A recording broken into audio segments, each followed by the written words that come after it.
Good morning, New Vision Center.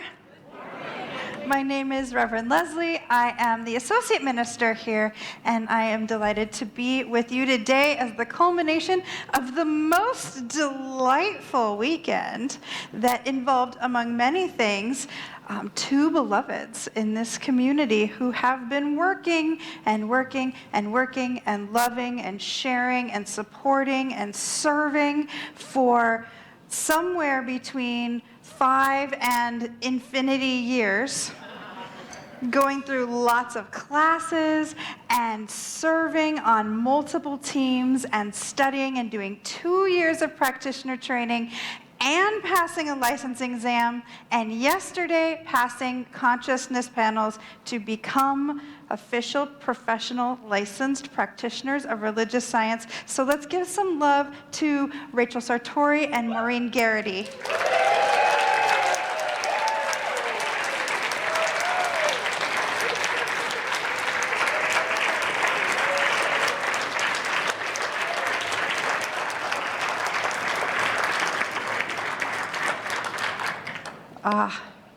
That's just fun. That just never gets less fun.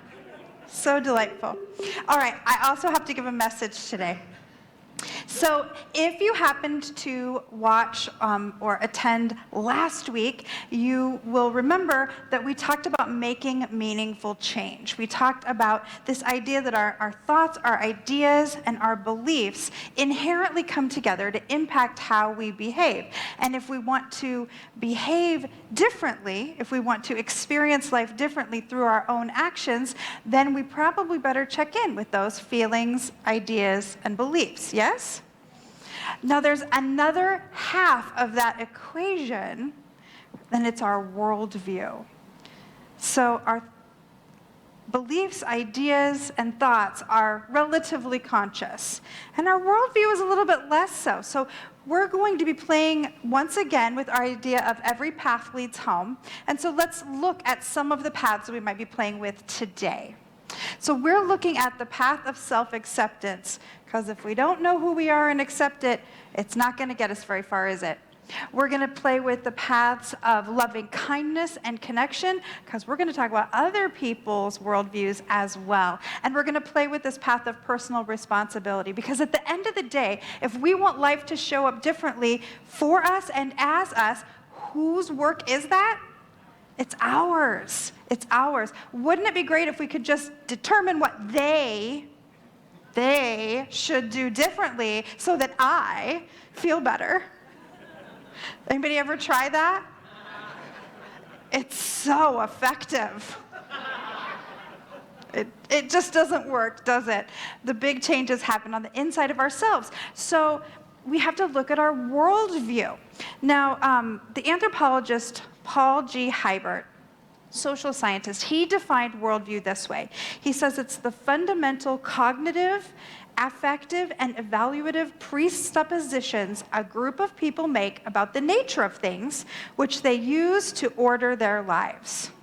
That sounds like something I would write, and then I would have to go back and put English words instead, right? Fundamental cognitive, thoughts, affective, feelings, and evaluative, choice-making, judgment, discernment, presuppositions. That means they're assumptions. They're happening before we're conscious of them. This is the underlying grid of our ideas about the way the world are that are put in there before we think about it. Ooh, before we ever even think about it, there is this, the way the world is. And the challenge about it being presuppositions is we do not question it. Unless we, say, for example, hypothetically attend a service in which a minister challenges us to question it, which could happen right now. But most of the time we don't. That's the way life is. They are not the kinds of things that people tend to question. And then when we find that we are in conflict between two groups of people or multiple groups of people, and we're having an argument, but it is not the same conversation. Has anybody ever landed in that? Where it's very clear that people are not speaking the same language. Usually what is happening is we have a worldview conflict. Now, it's important that we start at the very beginning, which is, in fact, a very good place to start. It's just, I will never stop doing that. It's just not a surprise that above, talk about a few worldviews ago, above the Temple of Apollo, as you went to meet with the Oracle of Delphi, you passed under an arch that said, "Know thyself," because you can't know anything until you know yourself. So we need to figure out what our worldview is. So let's play with that idea. Are you in with me? Fantastic. So first, we have to recognize that we have a worldview,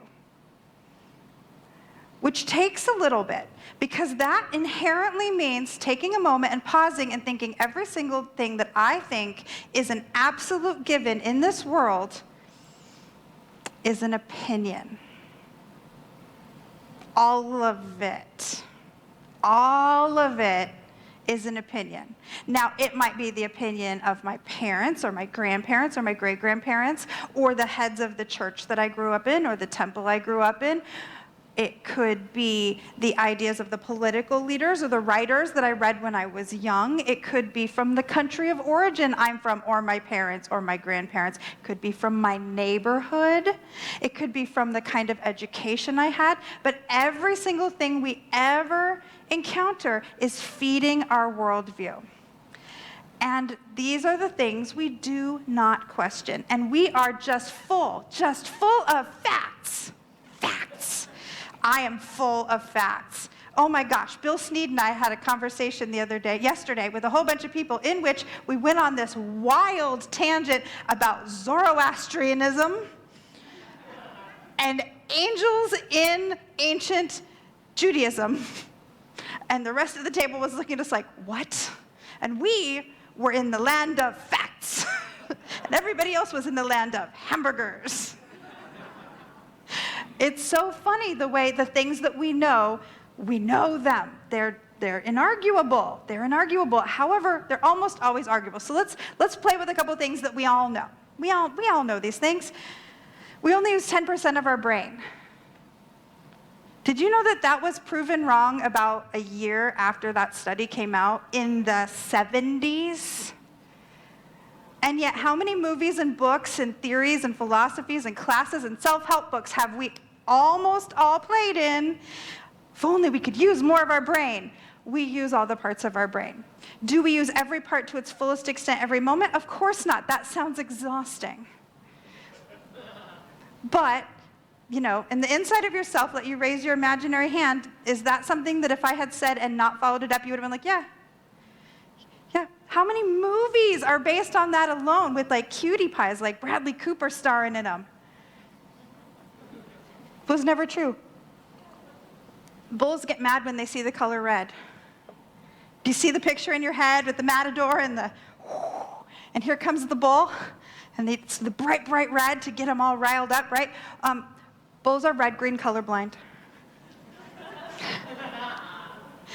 What gets them going is the movement of the cloth. Why is it red? People can see it from far away in the stands. It could be a gray cloth. No, the bulls don't care. The Declaration of Independence was signed on July 4th, 1776.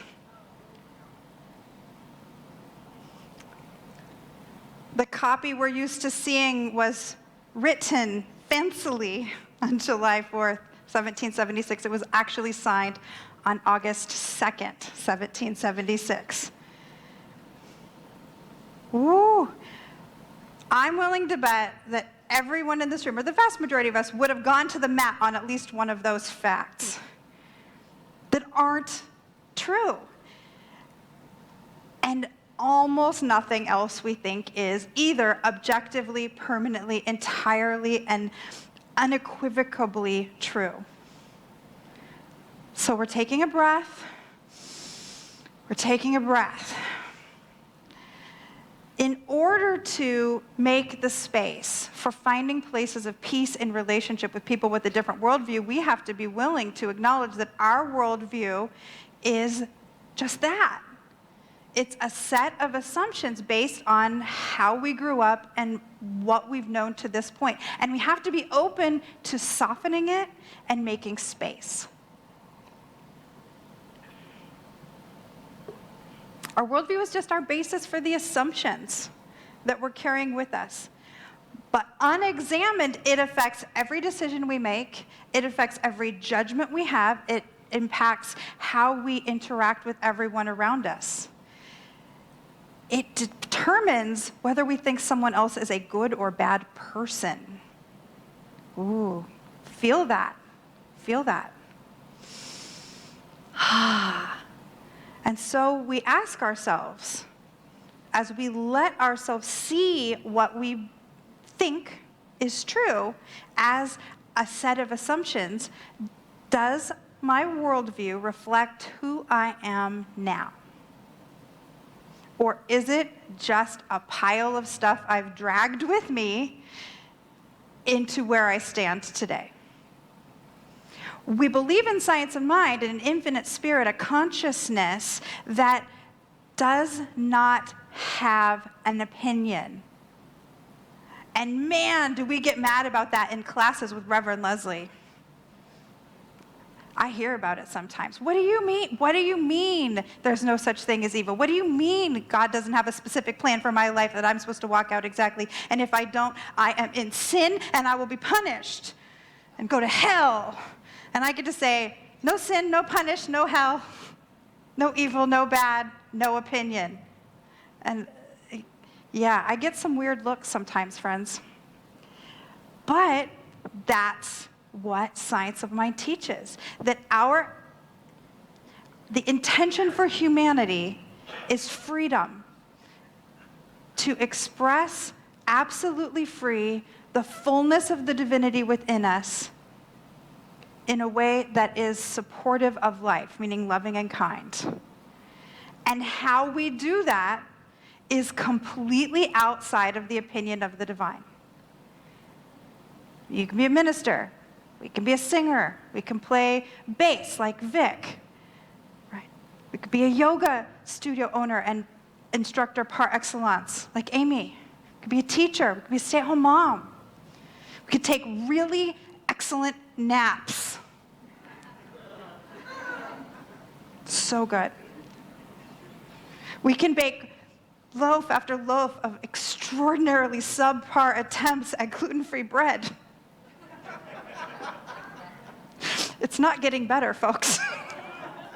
I have baked about 8 hockey pucks.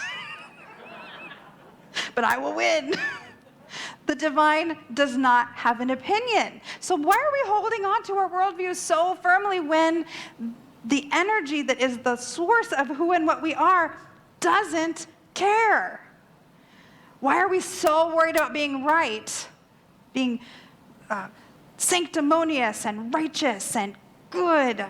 You know, there's a big difference between being good and being good, right? You hear the difference? I'm good. Why is it that when we're worried about being good, we're also kind of mean? Maybe it's the facial expression. So, as we question, is my worldview reflecting who I am now? It causes us to look at the world around us, at other people's worldviews, right? Because every single person has one. If you think someone around you doesn't have one, it's because they have yours. Right? And how do we know? How do we know if we are in a worldview conflict with someone?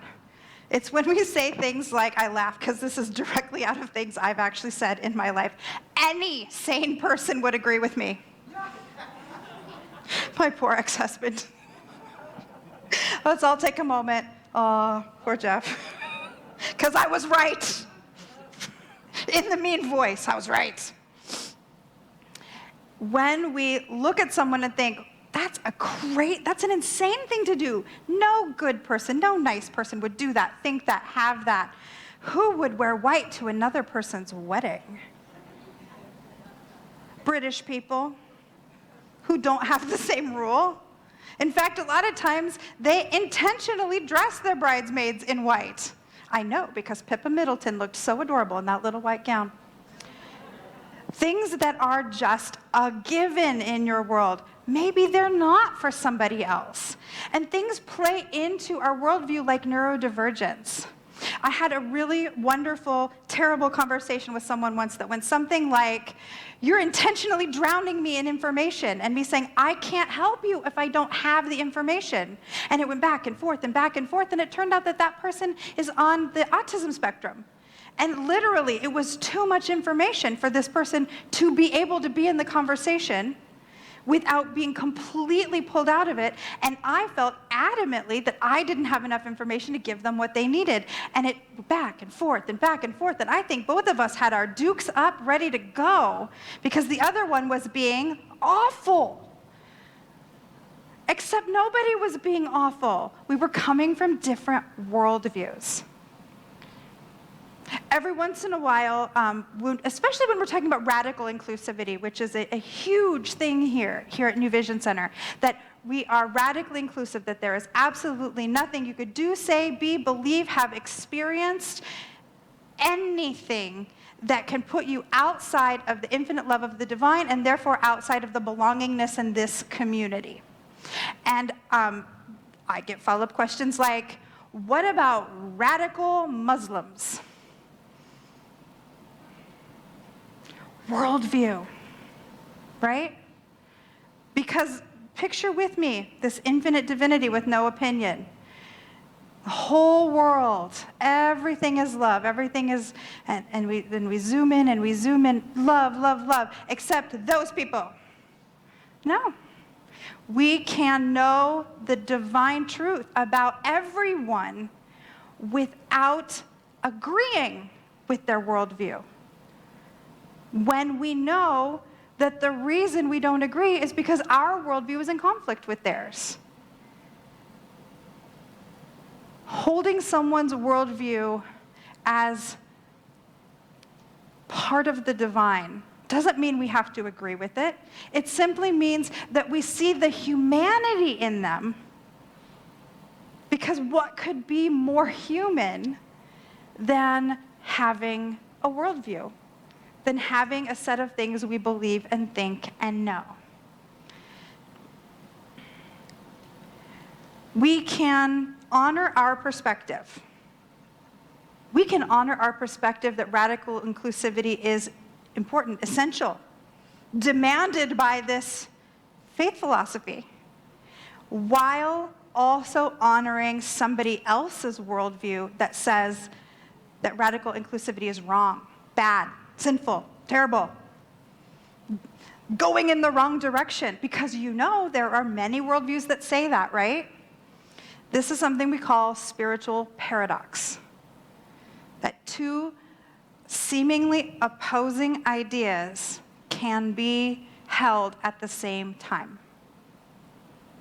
That we can know the divine truth of everyone, the acceptability in the eyes of the one, of everyone, and be a walking out of that for everyone, even while knowing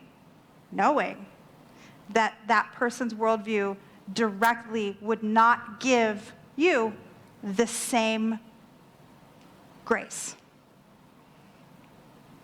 This is why we call this teaching the cutting edge of consciousness, the green growing edge of high intention. Because we are choosing something that is not easy, but we are choosing something that is valuable and good and real. People ask, why isn't everyone at New Vision Center? This is one of those reasons. Because this is a hard thing to ask of ourselves. To choose to hold high those who would not hold us high. To choose to remember every breath, every thought, every day, every action. That we are one in the one. That we are all one in the one. And to build, moment by moment, a worldview that allows us to hold both sides with nice, soft, open hands. Not this. nice, soft, open consciousness. And so we breathe. Basically what this comes down to is a doubling down on that idea. I said it a while ago, I'm still getting feedback. I'm going to get more feedback. I am ready for feedback. That rugged individualism is a failed American experience. It's an experiment that just doesn't work. Does that mean nobody can be independent? Of course not. I'm super independent. It drives my husband nuts. But to think we're supposed to do it alone, go it alone, be the one who's right, run over everybody else, it doesn't work. We're communal animals. We're supposed to be doing this life in community, and there are certain things we cannot learn in isolation. There's a reason humans come together in groups all the time, and it's not only because we share a worldview, because largely in a place like this we probably do share, the greater majority of our worldview. But even as I look around, I see people who grew up in other countries from me. I see people who grew up in different religions than me. I see people who grew up in different generations than me. I see people who grew up in different political parties than I was raised in. Even in a place where we probably share 80% of the same ideals, I'm going to get feedback at that door. Because that's what we do, is we share our truth together and we hold it. Because we can. Because we choose to be people who live that way. Ernest Holmes said it like this. For anyone who does not know, Ernest Holmes is the founder of this teaching and the writer of the book, The Science of Mind. And if you hear us say Science of Mind a million times every service, it's because that's the book that kind of laid out this philosophy. He said this: we need to fall so deeply in love with life that we will surrender the egotistical, intellectual concept that a person lives unto themselves as an individual. I'm going to read it again, because I really want this to land. We need to fall so deeply in love with life that we will surrender the egotistical, intellectual concept that a person lives unto themselves as an individual. We are individuals, but we do not live individually in little hermetically sealed packets. We breathe together, we grow together, we move together. And so if we wish to live together more peacefully, if we wish our relationships and our experiences to be more peacefully, it's time, my friends, to get curious. To get curious about those people who obviously have a different worldview than we have. And in the moments when we think we're in a conflict with someone with a similar worldview, to get curious there too, because I bet we're going to find where those worldviews differ. And if we can hold that in a place of loving kindness, we have the opportunity to gain a deeper understanding of where each person is coming from. So here are 3 things that I have learned to say or ask that spur curiosity and invite a deeper knowing. Tell me more about that. There are like 5 people nodding aggressively who I have obviously said, tell me more about that too, a lot of times. Tell me more about that is when an accusation becomes a conversation, because you get to find out what's underneath that heat or that claim. Share more with me about why you feel that way. As opposed to, no, I didn't, no, I don't, you don't know me. Oh, I insulted you. I'm so sorry. Tell me more about why you feel that way. You're going to find out something new about the person in front of you. And then my favorite, what does that mean to you? Underneath all that energy, what does that mean? Why? Why did that push your button? When we're willing to slow down enough to ask those questions, we get to learn more. And the person on the other side is no longer on the other side. And they can feel that you are more interested in finding common ground than in being right.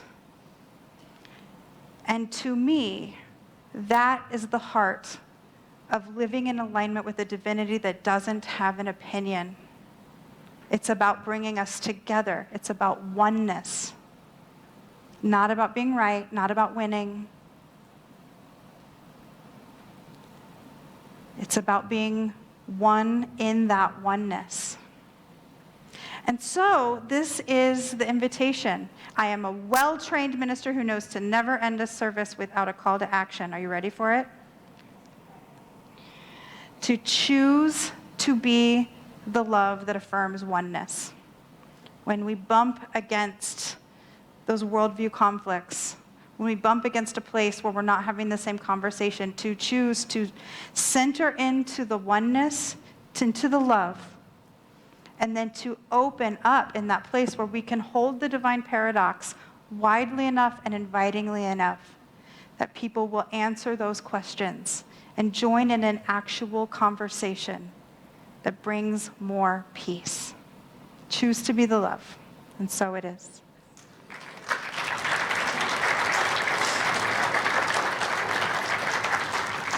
Let's anchor this in with some prayer. Oh, what a delight it is to just be in the presence of an infinite spirit that is all love, all peace, all acceptance, where there is nothing that need be excluded or shut out or made wrong or made less. What a joy it is to sit in the energy of absolute good, to know that the entire universe is conspiring to bring forth joy and peace and loving kindness. That any issue we brought into this space on our hearts or our minds is even right now being healed in our consciousness by a divinity that always says yes. Yes to physical wholeness. Yes to emotional support. Yes to expansive creativity. Yes to whatever our soul is pulling from us, pushing us toward. It's all being met right where we are by this infinite good, this divine good. And I'm so grateful to know it for each and every one within the sound of my voice. And I call it all delightful and good. As we claim it, we say, and so it is.